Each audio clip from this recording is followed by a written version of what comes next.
يا جدعان، النهاردة إن شاء الله هقول لكم على طريقة تقدروا تعرفوا بيها لو موبايلك فيه أعطال. تعمل تشيك لكل حاجة في الموبايل. يلا بينا نبدأ.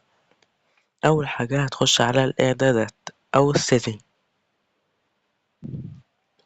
بعدين هتخش حول الهاتف أو about phone بالإنجلش. بعدين هتنزل تحت، هتيجي عند detailed info and species. بعدين هتنزل تحت عند kernel version. هتضغط عليها كذا ضغطة كده لحد ما يفتح لك الصفحة دي. هنا بقى الصفحة دي هيكتب من فوق FQC test.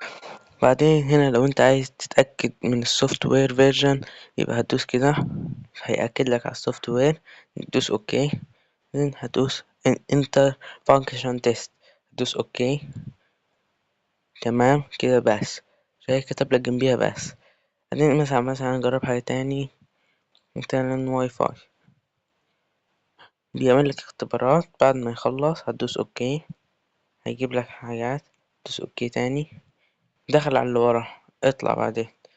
كده هيجيب لك بس على الواي فاي، وكمان دخل على اللان ادرس. تمام، واعمل بقى اللي انت عايزه يعني. افحص بقى اللي انت عايزه في موبايلك لو انت شاك ان هو فيه عيب. وشكرا. تابعونا ولا تنسوا متنسوش اللايك والسبسكرايب عشان يوصلك كل جديد في تك سيتي.